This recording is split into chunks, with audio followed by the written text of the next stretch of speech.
Hello viewers, my name is Adam. No, I'm here. This is Seeking Me Productions bring you another video game review. So, we have been major fans of the Mortal Kombat franchise for quite some time. In fact, it's probably one of those few games that really got me interested, at least when it came to the concept of gaming in general. If you've been watching our channel for quite some time, you know there was other games on that list that also has that special place in my heart, but I definitely hold a huge special place for the Mortal Kombat franchise. So it was a no-brainer for us to go ahead and review Mortal Kombat 1. So, Mortal Kombat 1 is the rebooted continuation of the Mortal Kombat mainline series, taking place after the events of Mortal Kombat 11, a game that we also have a review on this channel. Exactly. In this particular outing in the franchise, the sands of time have been reversed, or at least been set into a new setting. Now being guarded and monitored under the watchful eyes of Fire God Liu Kang. Yes, and one of the main characters of the franchise is being leveled up into that Elder God status. That was so cool being able to see him and be witness to that event in itself.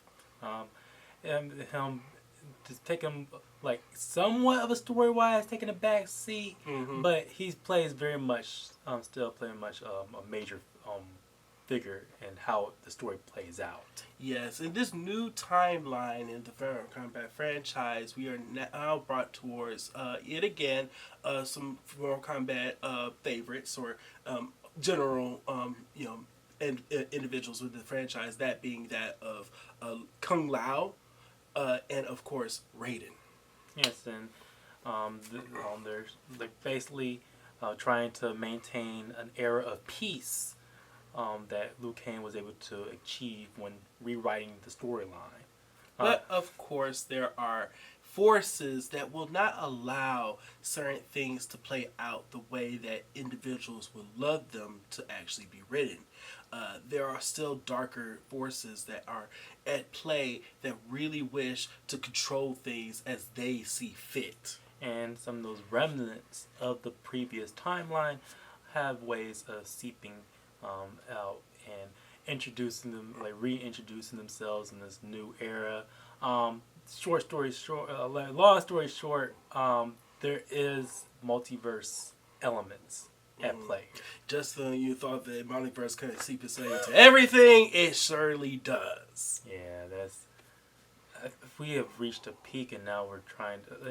We need to get out of this concept of multiverse stories. It's a nice thing to delve into limitedly, with certain points, but it's just been so much. We can't take no more. I'm surprised that with this being a Warner Brothers property, they have their own Smash Brothers rip-off of multiverses.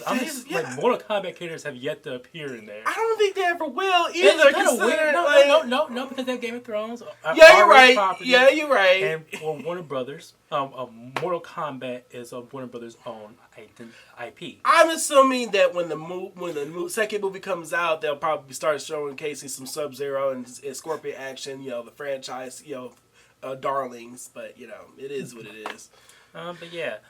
Story-wise, how it plays out is relatively short. Even shorter than like some of the previous long campaigns. It plays out like similar. It's very much a beginning, just a shorter aspect of telling the beginning of what is surely going to be a longer, conclusion to the storyline. Yeah, and it's the same. Like they've been doing this similar, telling stories of these long cut scenes to fights, cut scene to fight. I feel as though that's repetitive in itself. Street Fighter 6 has somewhat of a better variety in how it's telling its main story. Some of more of a beat 'em up, but has some open world elements to it. Mortal Kombat kind of lends itself to it, and I feel as though that still going forward, especially in the next generation of fighting games, how Mortal Kombat they should be able to do what they did with Mortal Kombat what was the Shaolin monks. I'm That dying their to actually have storyline. another addition to that. They need a new Shaolin monks. I don't. Like in fact, that Mortal Kombat 1 is a fighting game. The gameplay is where most of the interest relies. And continuing on from Mortal Kombat 9's rebooted storyline, the fighting is a 2.5D, meaning that in fact that the characters and the environment, the settings are rendered in 3D. The movement is two-dimensional. So backwards and forwards are the main ways that you're able to move your characters. A concept that I'm trying to believe needs to be at least changed and even more redeveloped as we go forward into more next-gen consoles. I'm very much interested in seeing which fighting game series, or new fighting game out there, is going to actually really redevelop that very perspective in and of itself. In this variation, they have the introduction of what is called cameo fighters, or assistant fighters that individuals are able to pick and choose to fight alongside them for various get backs at each other throughout the fight in general. Basically, it's that multiverse element that comes into play even through the story. From the story mode, it affects this gameplay as well. Yes, not new to fighting games at all. With tag fighters, Mm-hmm. if you're familiar with like King of Fighters, Marvel vs. Capcom series, the tag teaming is. And in this particular case, the tag teaming element, it really revolves around individual characters throughout the Mortal Kombat's past are introduced yet again in an assisted format.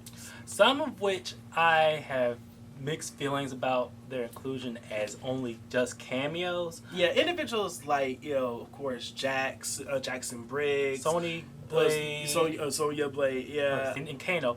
But characters like Johnny Cage, and Liu Kang and Raiden, who have been here since the first game, it's kind of surprising how they don't play at all into the main story, but only as assisted characters. It's weird. And then when you talk about other characters that are added that are playable characters, i.e. DLC characters that you're able to download, individuals like Ermac and Shang Tsung, for that matter, an individual who literally has a story plot in the game, are DLC concepts that you actually have to add in? Like, that don't make sense to me. I'll discuss this a little bit more further when we get into presentation. But from what I've addressed in my Tekken 8 review and Street Fighter 6 review, DLC has been a major criticism I have for it, particularly for fighting games, for a while, and we'll get to that more in the presentation. No, we have a huge gripe, unfortunately, for Mortal Kombat 1 when it comes to the gameplay that's already base level, and that comes with the concept that the gameplay in this particular outing is horribly unbalanced.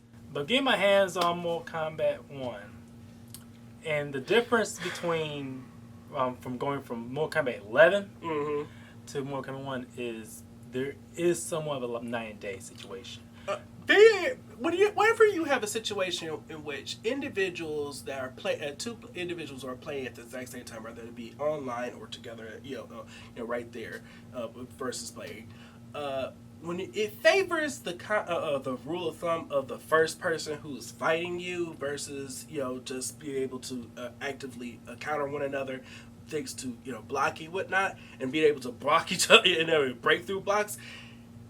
There's an issue when it's like literally two on one particular side. Yeah, it's like basically it favors the person who is able to hit first and continue. If you're able to continue it, it's been like one little criticism like Mortal Kombat had with how they're especially when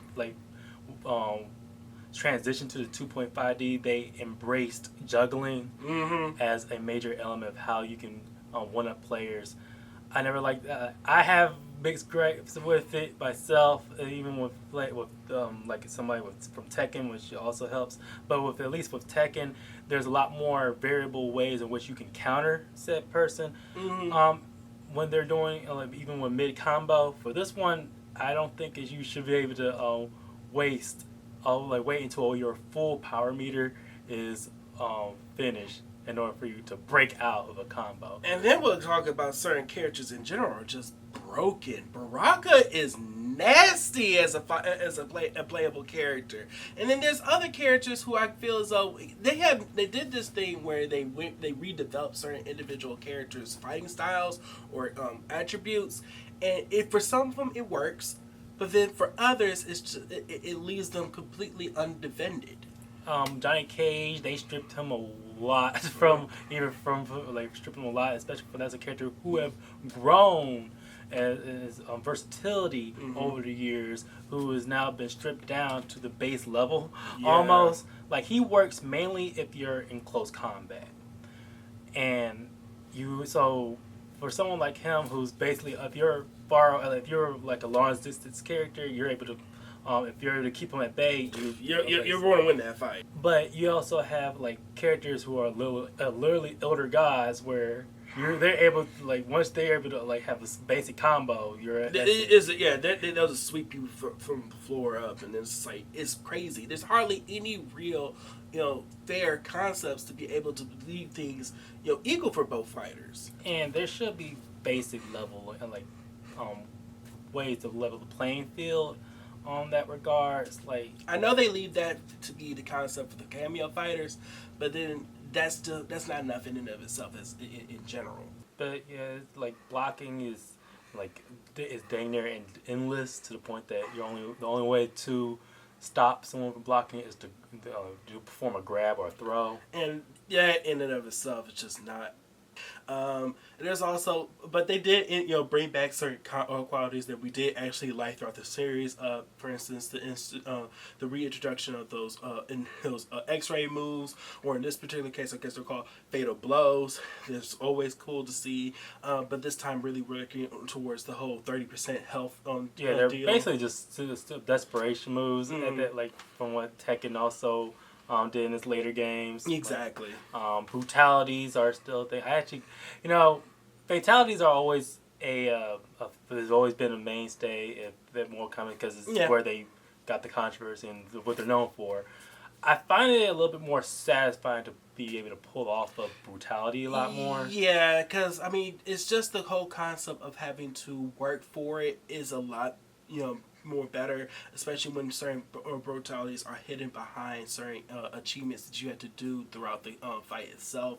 So when you actually get to land it, it's just there's no other feeling for it, and especially being able to go through a list of different kind of brutalities for each fighter is also unique too, because no brutality is pretty much they do have certain like a lot of brutalities are a lot more fatal. It's a more fatal version of their special moves. Mm-hmm. That's a little bit more challenging than pulling off fatalities nowadays, due to the fact that fatalities they actually showed you how to do them, as opposed to when back in the day you had to scour. It's a brave world now when they really kind of hand you that, and that's actually something I'm really not a fan of when it comes to any particular game. I hate it when developers try to give out basically put in these handouts for players just because a certain group of the community just wants to be a little bit more vocal with the concept of them not being able to pull it off. I'm a big believer of the concept of just get good. Some that has to be a lot more just further down line with how the overall presentation with the game.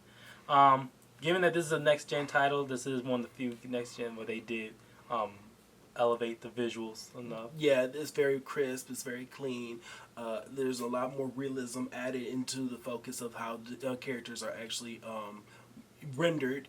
I do absolutely like certain characteristics that they added into a lot of the development, the designs. The fighting animations themselves are a lot more fluid when able to pull them off. Exactly. I have never seen Raiden, characters like Raiden and Scorpion for that matter, so cleanly realized. But one thing I did not care for as another change is this whole invasion system they had going around here, which it's like quasi semi a variation of a story mode / arcade mode, but delved into the concept of a scroller fighter, and that's basically taking the place of what was essentially the crypt, in which you're able to unlock certain things by going up Basically going down the maze-like labyrinth of repeated fightings with different stats boosts or debuffs or certain character ailments that goes along with it. I can see where they were trying to go with it. It just doesn't work.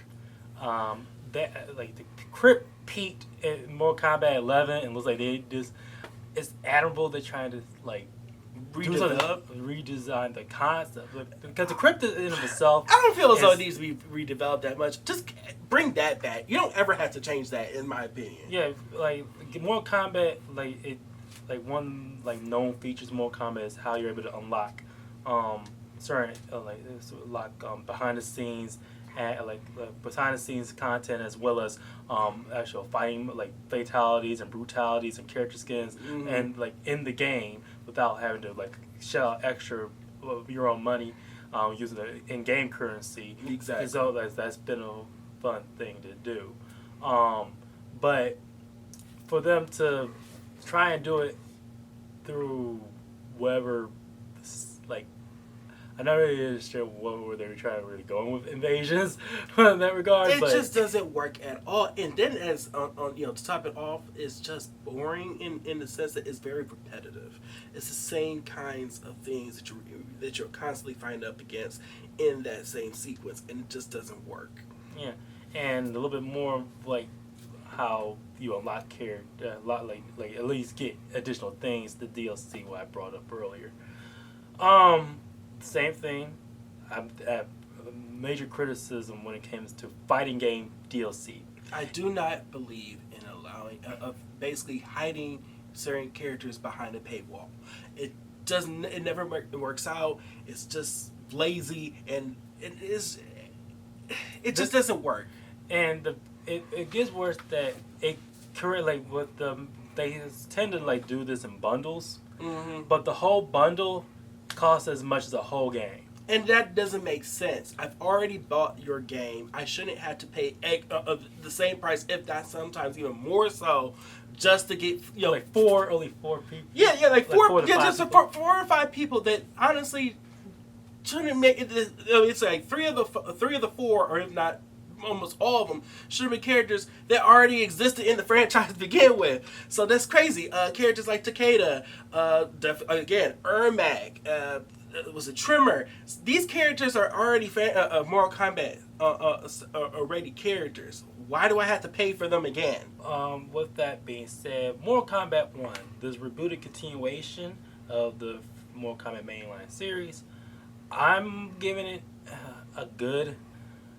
There's still fun to be had with this game, especially with the combat, the basic combat animations and some of the stuff, the characters' interactions and the story, is that gives good vibes. Yeah, it's a decent playthrough, but it's a far cry from what Mortal Kombat used to be and what it should be still. Especially going from Mortal Kombat 11. To basically stripping it all down and rebooting it yet again. That I don't feel so is a good way to go when trying to evolve the game, your game series, especially if in a next gen title that you went down, but you're just giving it more of giving it a facelift, and you're just costing a lot more. NetherRealm Studios, you know better. Exactly. But that is it. That's our review for Mortal Kombat 1. As always, please like, share, and subscribe, and hit the bell down there at the bottom for notifications if you want more content just like this. Are you guys fans of the Mortal Kombat franchise? Were you expecting a little bit better out of Mortal Kombat 1? And if you actually liked it, what did you like about it? If you didn't, what were you actually against about? Let us know. My name is Adam. And I'm Aaron. Please be sure to like, share, and subscribe, and comment below. And also check us out on our video, other outlets of Twitter, Letterboxd, and Instagram for other content that we know that's they post on this channel. See y'all later. See you.